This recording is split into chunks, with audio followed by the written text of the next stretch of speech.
Olá, você que está em casa, vamos começar mais uma aula sobre biossegurança. Vou começar me apresentando para vocês, para quem porventura ainda não me conhece ou não assistiu nenhuma aula comigo. Meu nome é Adriana Marangon, sou biomédica e professora aqui no Gran Saúde e hoje vamos falar aqui, dar continuidade às nossas aulas de biossegurança. Nas nossas últimas aulas, só para contextualizar aqui para a gente continuar avançando, nós começamos a falar sobre a parte de biossegurança, boas práticas de laboratório, já passamos por toda a parte de níveis de biossegurança de um laboratório, já passamos por todas as classes de biossegurança aí, né, que a gente tem ali, né, as classes de biossegurança, classes de risco de biossegurança, que vão da classe 1 a 4, de acordo com a gravidade aí, né, daquele agente infeccioso. Já detalhamos tudo isso aí nas aulas anteriores. E hoje nós vamos dar continuidade aí ao nosso conteúdo, entrando na parte de limpeza, desinfecção e esterilização. Esse que é um conteúdo muito importante porque costuma sim ser alvo de provas. Cabe ali, na maioria das provas, pelo menos uma questão acerca desse assunto. E a gente vai destrinchar aí todo esse conteúdo e vou trazer para vocês aí quais os aspectos que tem ali uma recorrência maior nas provas, quais os aspectos que você deve ali demandar mais atenção no seu estudo. Além disso, vamos aí ao final fazer muitas questões para poder aí treinar bastante esse conteúdo e todo mundo aí gabaritar as questões de biossegurança nas provas daqui em diante, tá bom? Então vamos lá, dando continuidade. A gente começou a falar, né, já passamos por todos aqueles assuntos, vamos começar a falar hoje sobre limpeza, desinfecção e esterilização. Mas quando a gente fala desse contexto de limpeza, desinfecção e esterilização, ele, né, ainda, né, se encontra inserido dentro ali do assunto de boas práticas de laboratório, mas a gente precisa ali começar contextualizando o seguinte: limpeza, desinfecção, esterilização nada mais são do que três processos diferentes ou três formas diferentes de realizar o processo, né, de descontaminação. Então, quando eu falo de descontaminação, do processo de descontaminação, seja do ambiente, seja de alguma superfície, enfim, a gente vai detalhar isso já, a gente tem que entender que dentro do processo de descontaminação, essa descontaminação pode ser feita de várias formas. E isso, a forma com que a gente emprega ali, né, a forma que a gente utiliza para fazer esse processo, para realizar esse processo de descontaminação, é o que difere ali de acordo com o lugar, com o local, com a área, se a área é crítica, semicrítica, não crítica. A gente vai destrinchar isso aí para a gente entender qual o processo adequado para cada tipo de descontaminação, se é limpeza, se é desinfecção, se é esterilização, além de entender as diferenças de cada um desses processos, porque, como eu já falei, questão de prova certa, pelo menos uma questão em cada prova acaba caindo ali acerca desses assuntos, tá bom? Então, quando eu falo sobre descontaminação, que é o processo global, geral, pelo qual os agentes de risco, os agentes infecciosos, eles são ali removidos, tá? Ou eliminados, e esses removidos ou eliminados aqui, vocês vão entender quando eu destrinchar cada uma das três formas, limpeza, desinfecção e esterilização, porque cada uma delas tem uma função diferente, tem um processo ali, né, de efetividade diferente e uma indicação diferente, tá? Ou mesmo, né, não mesmo remover ou eliminar, ou mesmo os efeitos adversos desse agente infeccioso serem neutralizados. Então, isso aí é o processo de descontaminação. E esse processo de descontaminação, ele pode ser feito de três formas: limpeza, desinfecção e esterilização. E cada um deles tem a sua indicação ali de acordo com a complexidade ou com a exposição aos agentes infecciosos, tá? Então, começando pela limpeza, que é o processo mais básico, tá? Mais básico de todo o laboratório. A limpeza, ele é um processo, né, ela é um processo sistemático e contínuo que a gente tem ali, né, de manutenção, asseio, cuidado de um modo geral, né, quando necessário, sempre que necessário, na maioria das vezes diariamente esse processo tem que acontecer, para a retirada de sujidade de um modo geral de uma superfície, de um ambiente e assim por diante. E essa sujidade de um modo geral é aquela sujidade que nem sempre é aquela sujidade que aparece ali visível, mas é aquela sujidade que você sabe que pela manipulação, pela circulação de pessoas do determinado ambiente, você sabe que aquela sujidade está ali. Então, esse processo de limpeza é o primeiro passo de um processo de descontaminação. Lembrando que o processo de limpeza, tá? Ele também é o primeiro passo do processo de desinfecção e esterilização. Então, sempre que eu vou precisar fazer uma descontaminação mais profunda, digamos assim, uma desinfecção ou uma esterilização, o primeiro passo é a limpeza, para eu tirar a sujidade, a primeira sujidade ali daquela superfície, daquele ambiente, e então depois aplicar ali o processo de desinfecção ou esterilização, que aí sim é o processo que vai neutralizar, remover, eliminar os agentes infecciosos, possíveis agentes infecciosos ali presentes, tá bom? Então, quando eu falo de limpeza, é aquele primeiro passo ali do processo e é aquele processo mais básico, tá? De retirada de sujidade. Já a desinfecção é um processo que pode ser tanto físico quanto químico, e depois a gente vai destrinchar esse detalhamento aí da desinfecção física, química, e esse processo ele destrói ou inativa, tá? Destrói ou inativa a maioria dos micro-organismos patogênicos, a maioria dos agentes infecciosos ali de objetos inanimados, superfícies e ambientes, tá? Porém, tem uma exceção, que ele, né, uma exceção a essa maioria aí, que é os esporos bacterianos, né, as bactérias de forma esporulada. O processo de desinfecção, ele não é suficiente, ele não é efetivo para eliminação de esporos bacterianos ou de bactérias em forma esporulada, tá? Pode vir esporos bacterianos ou pode vir formas esporuladas de micro-organismos ali, tá? E na sua prova que querem dizer a mesma coisa. Então, esse processo de desinfecção, ele é efetivo até certo ponto. Por quê? Porque quando eu tenho micro-organismos, quando eu tenho bactérias, esporos bacterianos ou bactérias em forma esporulada, micro-organismos de forma esporulada, esse processo de desinfecção não será mais eficiente. Ele não consegue, né, quebrar aquele esporo, aquela camada de esporulada ali daquele agente, daquela bactéria, daquele micro-organismo para poder inativar ou para poder destruir aquele micro-organismo. Por quê? Esse esporo, essa forma esporulada, nada mais é do que a grosso modo dizendo, uma proteção que aquele micro-organismo tem, proteção a mais que ele tem. Então, para que ele seja inativado ou destruído, é preciso que primeiro, né, o agente perpasse por aquela camada, né, desfaça aquela camada esporulada. E os processos de desinfecção, que nós vamos destrinchar daqui a pouco cada um deles, não conseguem fazer ali, né, ter efetividade nesses micro-organismos aí que são esporulados, tá bom? Entenderam? Então, continuando aqui, vamos aí agora falar sobre a esterilização. A esterilização, ele é o processo que também pode ser físico ou químico, a gente vai entender as indicações ali daqui a pouco, que destrói todas as formas de vida microbiana. Então aqui já é o processo de descontaminação mais eficiente que a gente tem, é a esterilização. E essa esterilização, ela destrói todas as formas de vida, seja ela bacteriana, seja forma vegetativa, seja forma esporulada, seja fungos, seja vírus, né? Seja bacteriana, enfim, todas as formas. Ele consegue fazer uma eliminação completa, ou seja, uma esterilização dessa superfície, desses objetos, enfim, de um modo geral, tá? Então é o processo mais efetivo que a gente tem de descontaminação, que é a esterilização. Mas a gente precisa entender quando que cada um desses processos é indicado, ou para quais superfícies ou para quais objetos cada um desses processos é indicado. E é isso que a gente vai ver agora, tá? A gente tem que entender primeiro, para entrar no contexto, né, de limpeza, desinfecção e esterilização, entender quando cada um é indicado e quando cada um ali é utilizado, entender a diferença de artigo crítico, artigo semicrítico e artigo não crítico dentro do ambiente ali, né, do serviço de saúde de um modo geral. Por quê? Porque de acordo com a criticidade, né, se aquele artigo, se aquela superfície, se aquele objeto ele é crítico, semicrítico ou não crítico, a gente vai elencar aí, vai saber qual o tipo de descontaminação que é indicado, se é limpeza, se é descontaminação, se é esterilização. Perceberam?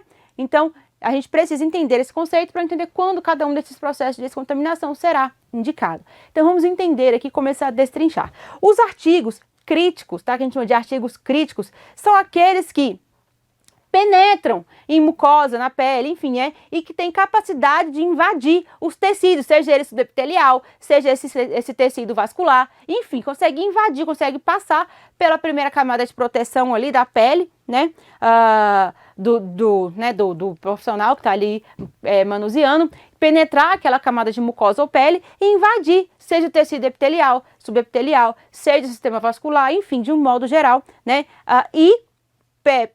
com isso possibilitando o contato direto com sangue, fluidos, enfim, né, e possibilitando contaminação de forma direta. Esses a gente chama de artigos críticos, tá? E esses artigos críticos, sempre que eu vou trabalhar com um artigo crítico, seja no ambiente hospitalar, seja no ambiente laboratorial, esses artigos, eles são artigos ali que têm como indicação sempre a esterilização, tá? A esterilização em todas as etapas que incluem o processo de manejo desses artigos críticos. Por quê? Porque eles têm ali, né, eles carregam ali a possibilidade real de contato direto com, se eu me machucar, se eu acabar tendo algum acidente ali no percurso na utilização desse artigo crítico, ele traz ali uma possibilidade maior, possibilidade real de contato, né, direto daquele material contaminado com os fluidos contaminados, com o sangue, com fluidos, né, enfim, penetrando na mucosa ou na pele do profissional que está ali manejando, que está ali utilizando aquele produto, tá bom? Então, esses são os artigos críticos. Mas o que a gente chama de artigos críticos na prática? Vamos aos exemplos, tá? Para a gente contextualizar. Então, o primeiro exemplo, obviamente, seringas e agulhas, né? Que podem penetrar a mucosa, a pele. Então, sempre que eu vou trabalhar com uma seringa, com uma agulha, essa seringa, ela vem lacrada, ela vem naquela embalagem lacrada, estéril e justamente por isso, por causa dessa característica que ela tem de ser ali um artigo crítico, um artigo ali que traz uma possibilidade real de concretização de um risco. Ou seja, lembra o que eu falei na aula passada? Sobre risco, sobre perigo, risco e concretização, que é o acidente de fato de trabalho? Quando eu falo de perigo, né, é a existência ali, né, eu saber da existência de um determinado risco. E o risco, de fato, é a concretização daquele perigo.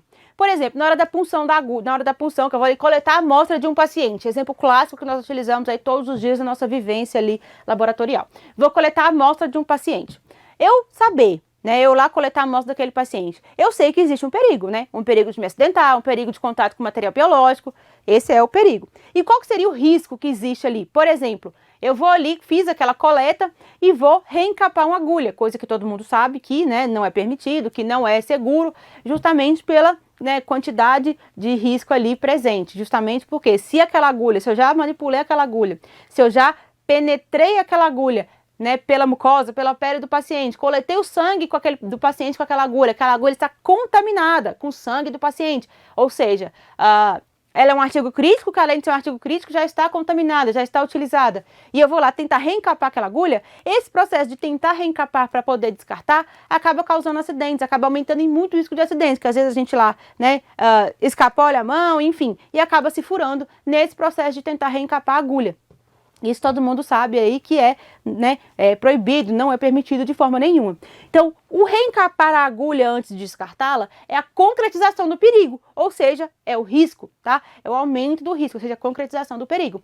Agora, imagine, se esses artigos críticos aí, se eles não forem esterilizados, né, e eles são ali, óbvio, fonte de risco sempre. Qual é a chance de ter um acidente de trabalho? Muito maior. Então, por isso que esses artigos críticos, eles têm sim que vir ali, né, de fábrica, e em todas as etapas ali que incluem esse processo de manejo ali, eles têm que ser esterilizados, sempre que nunca reutilizados e sempre esterilizados, tá?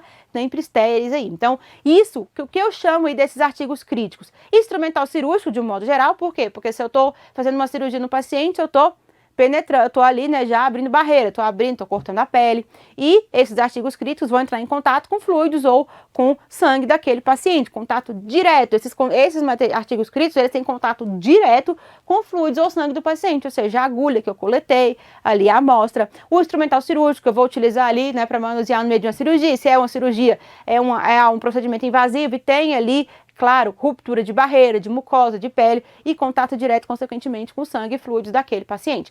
Também, outro artigo crítico muito utilizado aí, né, são os espéculos ginecológicos. Eu tô ali, né, um médico está ali fazendo exame ginecológico e ele usa o espéculo, e esse espéculo, ele tem contato direto com secreções, com fluidos daquela paciente que está sendo examinada. Então, esse espéculo ele também é considerado um artigo crítico, tá? E assim por diante. Os artigos críticos são todos aqueles que têm ali esse contato direto e que tem esse risco maior ali de contaminação. Então, esses artigos obrigatoriamente têm que passar pelo processo de esterilização.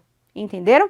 Então, seguindo adiante, temos também ali os artigos semicríticos. O que seriam os artigos semicríticos? Os artigos semicríticos, eles são aqueles que não têm esse contato direto né, essa ruptura de mucosa, de pele, né, não penetram na mucosa e na pele. Porém, eles têm contato com a mucosa e com a pele, porém com a mucosa e com a pele, a gente pode considerar mucosa e pele íntegra, tá? Então, não tem a penetração, não tem a ruptura da mucosa da pele. E não invade, consequentemente, não invade o sistema epitelial, não invade o sistema vascular, enfim. Porém, eles têm contato direto com a pele, ainda que íntegra, né? A pele ou a mucosa, ainda que íntegras, né, do paciente. Então, esses artigos semicríticos, eles têm que passar por um processo de desinfecção de alto nível, né?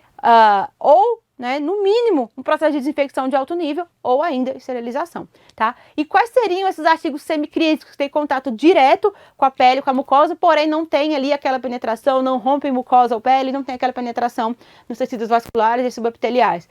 Ambu, né, de respiração, nebulizador, que a gente coloca ali, né, que a gente faz nebulização, tem contato direto com a pele, aqueles ambus, né, de respiração. Então, todos esses considerados artigos semicríticos, e eles precisam de, no mínimo, desinfecção de alto nível. E quando eu falo desinfecção de alto nível, a gente vai entender daqui a pouco, que eu vou detalhar todo esse processo de desinfecção, as formas que pode ser realizada, para você entender quando eu digo desinfecção de alto nível. Então, o mínimo que eu preciso para um artigo semicrítico é uma desinfecção de alto nível, ou posso utilizar ainda uma esterilização, que, no caso, é ainda mais eficiente, como nós já visualizamos aqui, né? A gente já entendeu aqui.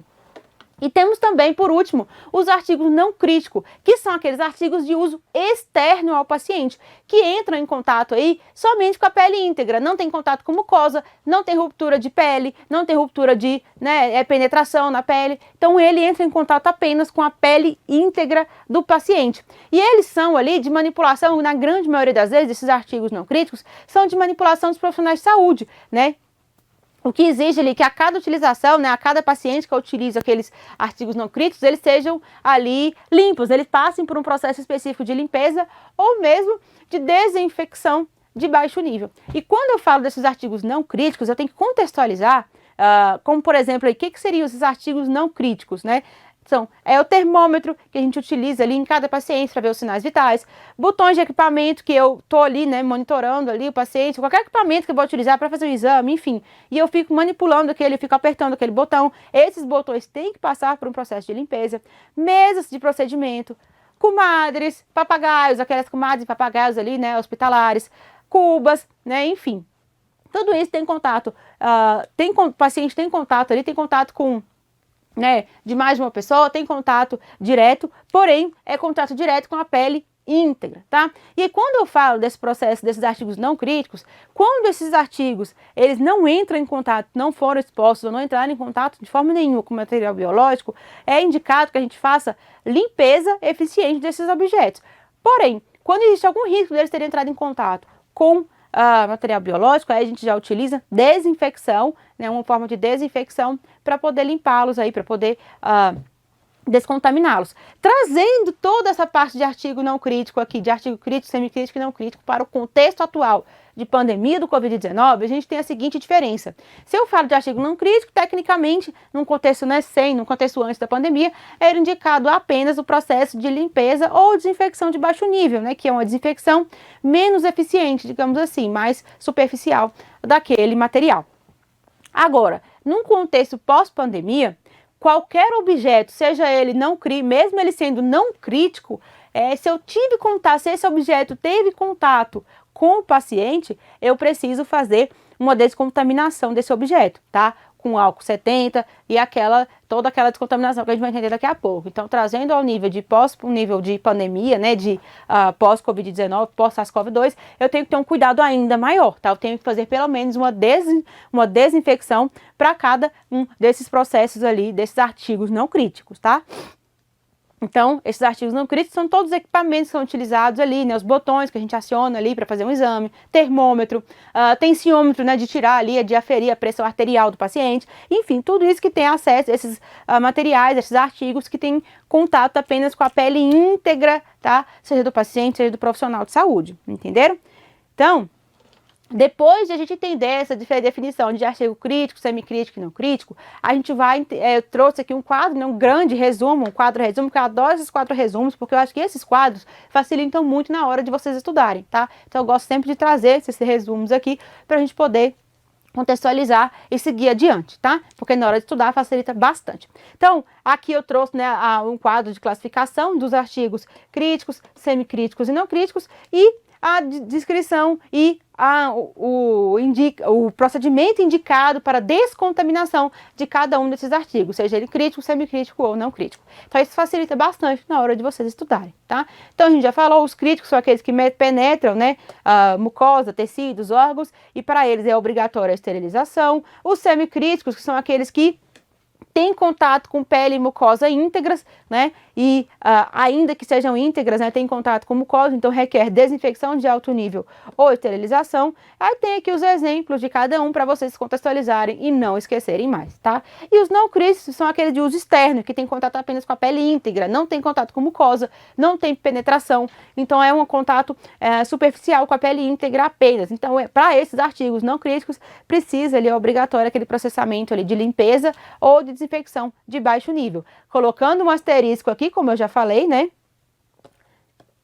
Aqui, no contexto aqui desse processo para os artigos não críticos, colocando um asterisco aqui, para vocês entenderem que, quando eu falo de artigo não crítico, dessa questão de limpeza, é um contexto antes da pandemia, um contexto pós-pandemia, aí eu devo aplicar pelo menos um processo de desinfecção ali efetivo, ainda que o artigo seja não crítico, tá? Por causa dos conteúdos da pandemia, então tudo isso foi aperfeiçoado aí, tá bom? Então, muito cuidado na sua prova na hora de responder as questões a esse respeito, tá bom?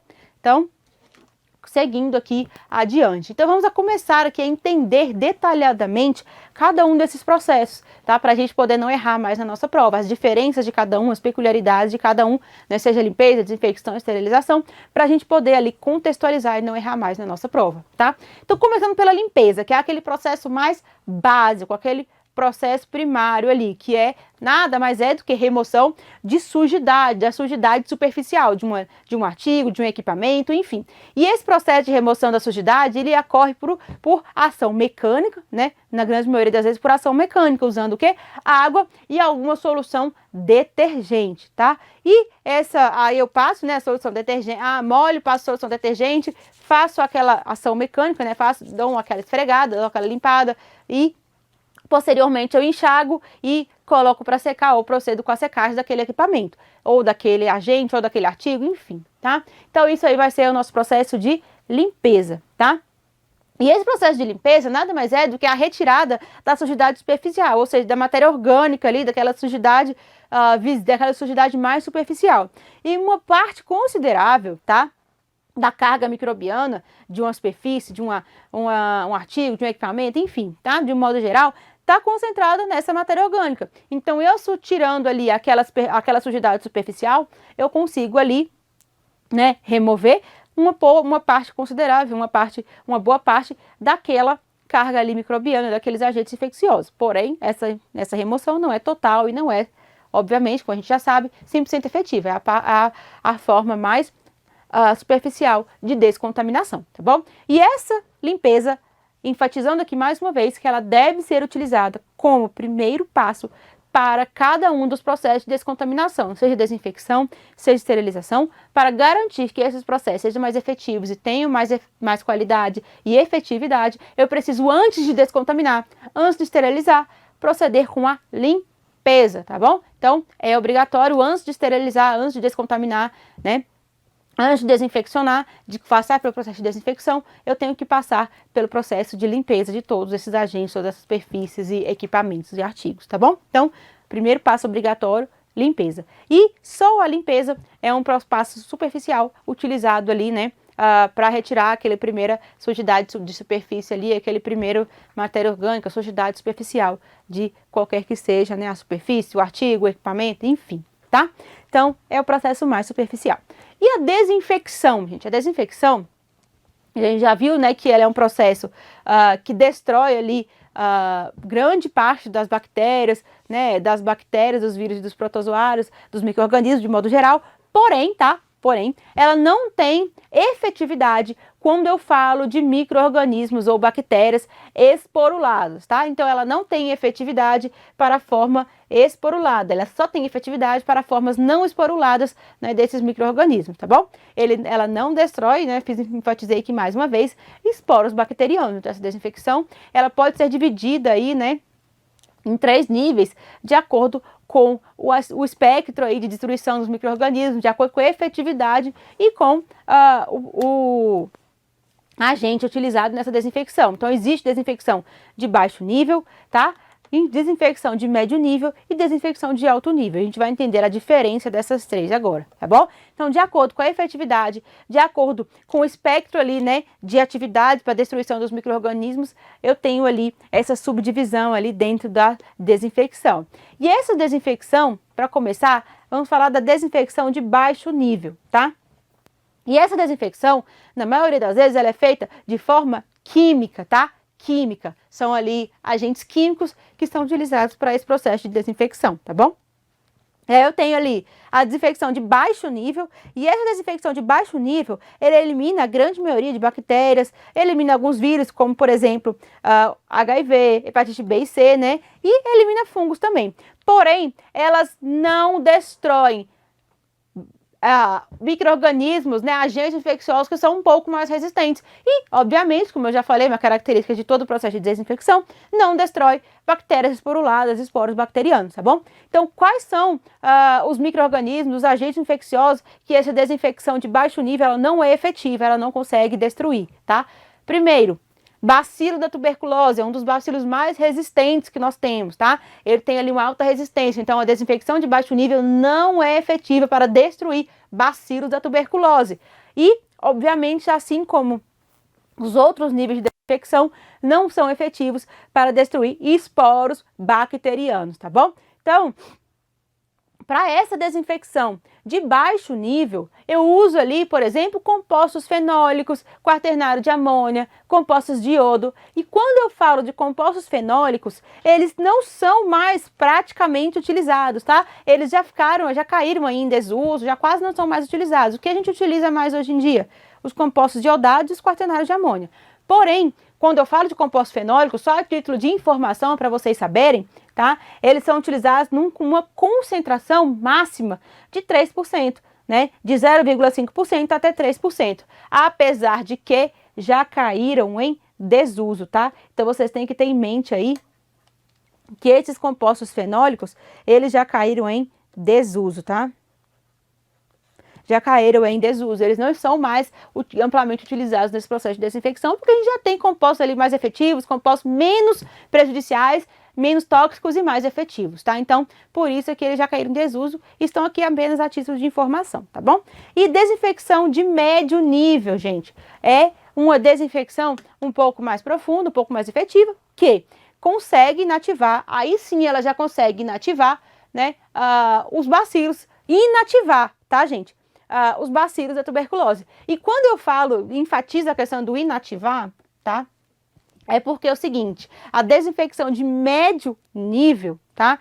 Médio nível, ela inativa o bacilo da tuberculose, porém não destrói. Aí quando eu falo da desinfecção de alto nível, que é ainda mais efetiva, aí sim, ela já destrói o bacilo da tuberculose, tá? Então, lembrando aí dessa pequena diferença aí, que pode ser ali importante para a sua prova, tá bom? Então, desinfecção de médio nível, ela inativa o bacilo da tuberculose, tá? Inativa bactérias de forma vegetativa e é eficiente para a maioria dos vírus e fungos, obviamente, exceto para formas esporuladas, que ela não consegue ter efetividade, né? Nenhum tipo de desinfecção consegue ser efetiva para formas esporuladas ali, né? Então, qual é, né, qual é o composto químico que eu costumo utilizar, que é mais utilizado para fazer esse tipo de desinfecção de médio nível, gente? Aí sim, eu já começo a utilizar, né, aquilo que é mais difundido, que a gente tem ali ouvido falar, né, tanto, né, nesse contexto pós-pandemia, que a gente mais ouviu falar, álcool 70, é o mais utilizado. Então, quando vocês tiverem ali em mente álcool 70, já lembrem que o álcool 70, ele é eficiente para desinfecção de médio nível, tá? E é o mais utilizado hoje em dia. Além também dos compostos clorados, né? que é a nossa famosa e queridinha clorexidina, né? Então, os compostos clorados aí de 500 a 5.000 ali, ppm, são também eficientes para esse processo de desinfecção de médio nível. E quando eu falo de composto clorado, lembre aí da nossa querida clorexidina, tá? Que tanto quanto o álcool 70% tem sido aí muito utilizada. Todos nós profissionais de saúde vivemos aí diariamente utilizando tanto a clorexidina alcoólica quanto o álcool 70%, tá bom? Então, clorexidina e álcool, compostos clorados, de um modo geral, e álcool são ali eficientes para essa desinfecção de médio nível, entenderam?